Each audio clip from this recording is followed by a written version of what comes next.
want to get to this sort of recent Vex drama. I Mm-hmm. saw this on Twitter. Oh my goodness. So yes, you are a traveler. You're a traveling woman. You're here, you're there, you're everywhere. You were, I Mm-hmm. guess you're in the process of, you want to move to the States, or you're thinking about it. And I guess your Mm-hmm. husband lives here, so you'll visit him back and forth. Yes. Okay. So what happened here? Explain the situation to me. So you tweeted this out a couple days ago. Despite filing for a court date and never receiving one, Ontario decided to convict me for failure to comply with COVID procedures 19 months later.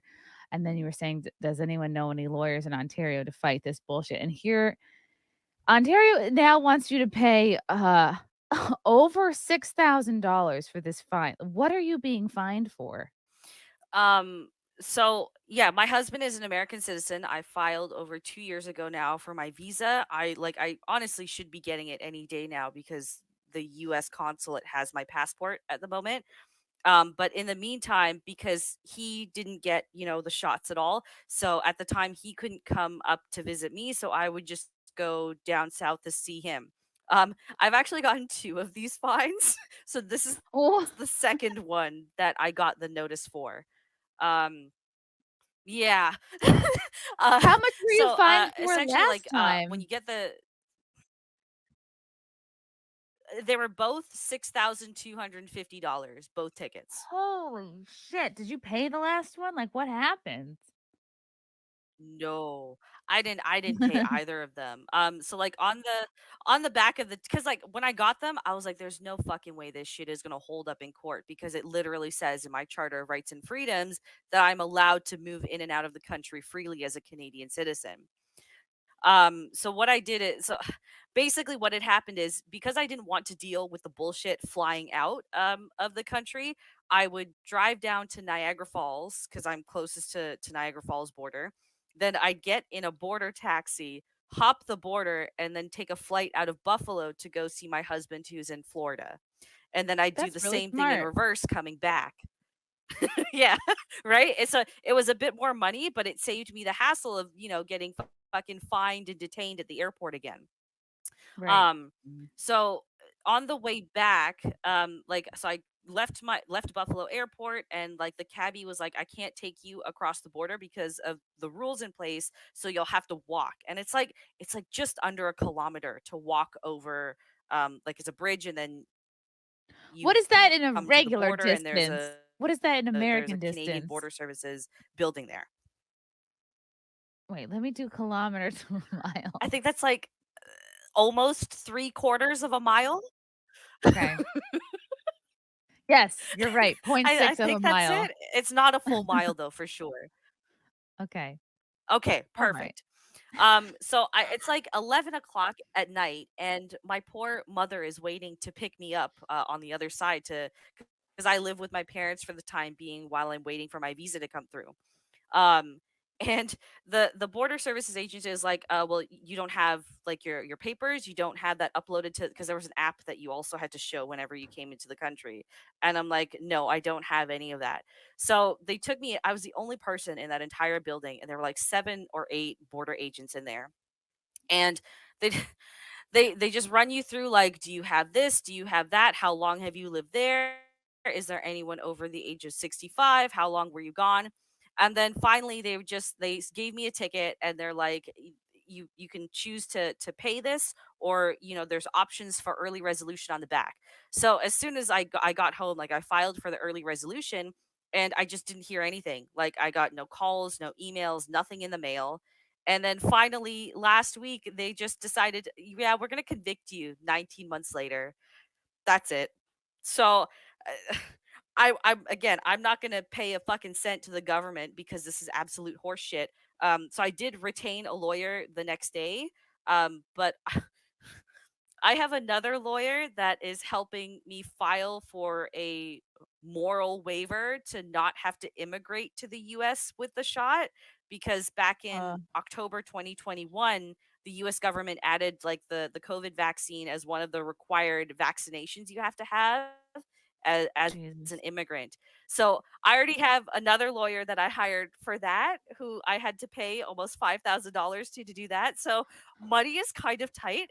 Oh, you'd rather pay um, a lawyer to fight for your rights, than to just give it to your dumbass government, and Jesus. And, exactly. oh, meanwhile, oh, okay, it's a required vaccine for immigration, yet how many, bajillions of illegals from fucking Venezuela or whatever have we let into this country, and no one's checking their vax status, so it's hilarious. Right, exactly. So it's I mean, yes, I guess I could have just walked across the border and saw it, but it's like I've dumped so much money into like lawyers and all of the filing fees and everything for my husband and I to do this legally so I can also kind of like get work right away when I move as well. Um so it is what it is. But yeah, I didn't set up this GoFundMe. One of my very good friends, Mrs. Sassy Sasquatch, she went ahead and set it up on my behalf. So I'm very thankful for her for doing that because I'm very stubborn and I won't ask for help. So just the people, like even just retweeting it and reaching out, and I've just been so absolutely grateful for everyone that is just I feel very blessed, and I feel an overwhelming amount of love coming from the community just for the support of any kind. Anyone's been willing to basically give a complete stranger going through this. So I'm very blessed in that regard. Well, yeah, if you guys wanna throw a couple bucks to, Vex's GoFundMe, I'll definitely link it in the description, um, of this interview.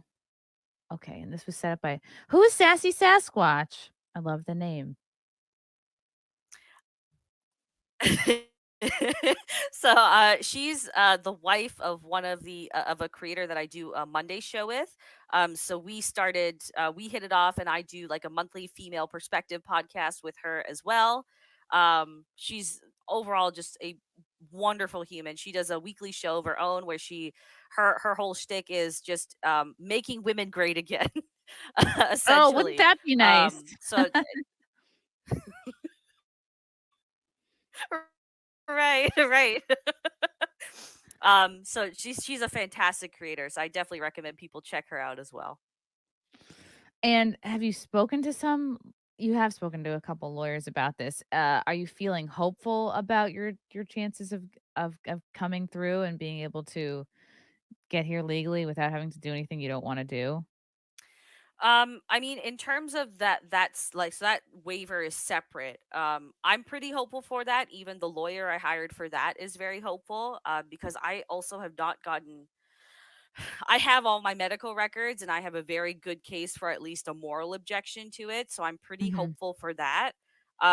Even for this ticket, I'm also I'm on the fence because I talked to many people during like the height of lockdowns who got similar fines and tickets.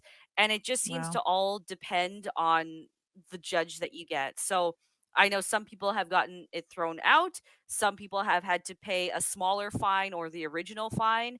I knew one couple that had to pay double the fine out in British Oof. Columbia. So yeah, I'm like I'm hoping for the best, especially cuz there were like other little things in there that kind of work in my favor. But I just don't want to like I refuse even to pay a smaller fine because to be fined for something is coming back to the country that you live and reside in is fucking ridiculous. Wow. Oh, so you were getting fined not for coming to the US without the vax, but for going back to Canada without it. For coming back home, I was fined. Oof. Yes. How dare you come back home? I know, it's ridiculous. Oh my god. How dare you be a productive citizen of our country and come back and pay taxes here? Goodness. Ugh. It's, it's Trudeau's before hoes apparently over there in Canada. Mhm. Mhm. I'm gonna get that, tattooed on my back. Okay, wow. Yeah, you know, I it's interesting because I have talked to a bunch of lawyers about possibly pursuing something because I was fired from my corporate job in December of 21 because I wouldn't get vax to come back into the building. I had been working there for 6 years remotely, the last 2 with the lockdowns and everything. They're like, "Oh, we suddenly want everyone to come back in the building." And I was like, "Mm, yeah, no." So they're like, "We're gonna consider you, voluntarily resigned." But I'm like, again, like you said, it has to do with the courts, and I'm in New York, so I'm like, "They're not gonna give a shit about about someone not getting the jab." But I still, this is a good Right. reminder. I should give it the college try. Thank goodness you didn't bend. Thank goodness you didn't, because now you're pregnant. I I heard on one am, of your shows, right? and that was the reason why, because I was like, "Well, at least," even though this was a couple years ago, I'm like, "I at least wanna maybe try and see if it's possible," and that was the main reason I didn't want to. I'm like, "'Cause there's no studies about that sort of thing, how it works out, Mhm. for people Mhm. who have squatters inside them." So, yeah, thank God, 'cause I don't know. I don't it must be something that would make you so paranoid. I imagine I would be paranoid every single day, like, "What the hell's happening to me? What's gonna happen?" You'd hate to feel like your own body is like a ticking time bomb. Sorry to bum everybody out, and hopefully that doesn't Exactly. happen to to people.